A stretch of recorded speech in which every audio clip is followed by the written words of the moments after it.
Disney World is often described as the happiest place on Earth, a meticulously curated utopia where families escape into a world of fantasy and magic. However, behind the scenes of the glittering attractions and immersive experiences lies a grim reality, a persistent and disgusting problem with human waste. This is Marks on Media, and today I'm talking about the public pooping problem in Disney parks. Now, let's get into it. Marks on Media. Reports from various sources over the past couple of years have exposed a disturbing trend of guests defecating in ride queues and other public spaces, revealing a dirty secret that Disney would rather keep under wraps. I've done the dirty job of researching all of this on Reddit and TikTok, and with articles from WDW News Today, The New York Post, and All Ears. A shocking incident at Epcot's Guardians of the Galaxy Cosmic Rewind ride brought this issue into the spotlight recently. A TikTok video captured the aftermath of a guest defecating on the floor and walls of the queue, yet shockingly, other visitors continued to stand in line despite the unbearable stench. How did someone do this? Why did someone do this? Your guess is as good as mine. And while this might seem like an isolated accident, it's part of a much larger, ongoing issue with Disney's theme parks. The problem extends beyond Epcot. Disney cast members have long reported incidents of guests relieving themselves while waiting in lines for high-profile attractions such as Star Wars Rise of the Resistance, Indiana Jones Adventure, and Avatar Flight of Passage.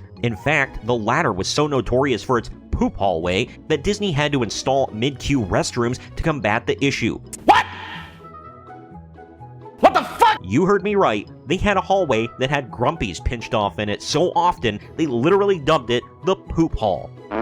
Testimonies from former employees highlighted how common these incidents are, with some workers stating that bodily fluids no longer bother them due to the frequency of such occurrences. There was even one right where a female burst into a control room while employees were working and emptied her bowels on the floor. Ew, David! What kind of sick, twisted monster does something like that? Who knows? But I sure hope that she was arrested and banned from the parks for life.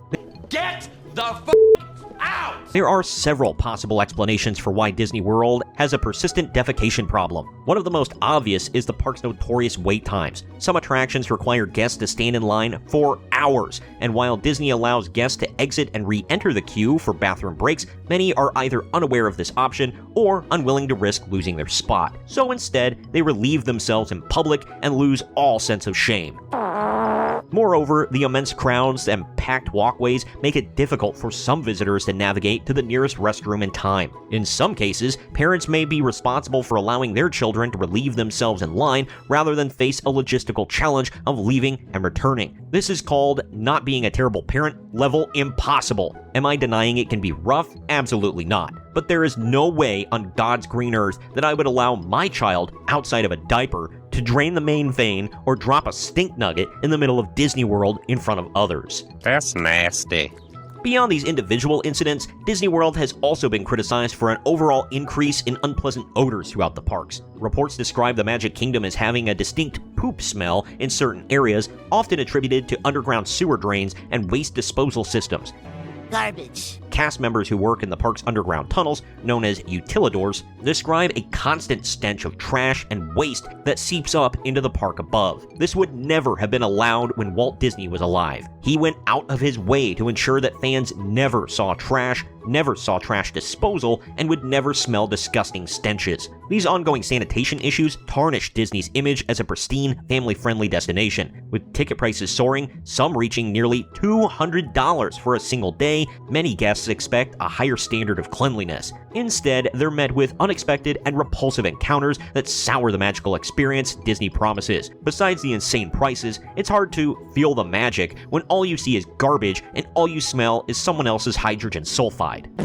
If Disney hopes to maintain its reputation as the ultimate vacation spot, it must take immediate action to address this embarrassing issue. Possible solutions include increasing awareness of restroom availability, implementing more mid-queue restrooms in high-traffic rides, and reinforcing stricter sanitation policies. More visible signage informing guests of their ability to leave and return to lines could also mitigate these incidents. I also believe that the head of Disney Parks, Josh D'Amaro, needs to be canned with a quickness. After he drove the quality of the parks down and drove costs up for years and years, now this guy is in line to replace Bob Iger as the CEO of the entire Disney Corporation. How is that even possible? Talk about failing upwards. Why would they do this?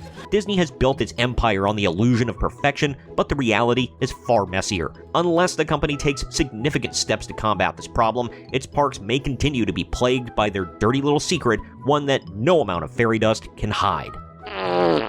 Comment with your thoughts on all of this. Do you have any personal stories about this sort of stuff? Do you think Disney will clean up their act? What should happen to the public poopers? And do you plan to go to Disney parks anytime soon? Let me know down in the comments section. As always, the links to the articles I covered can be found in the video description. Also, please share this video around to everyone you know, and don't forget to like the video, subscribe to the channel, and click the little bell to be notified every time I post brand new content. This is Marks on Media, and I'll see you next time.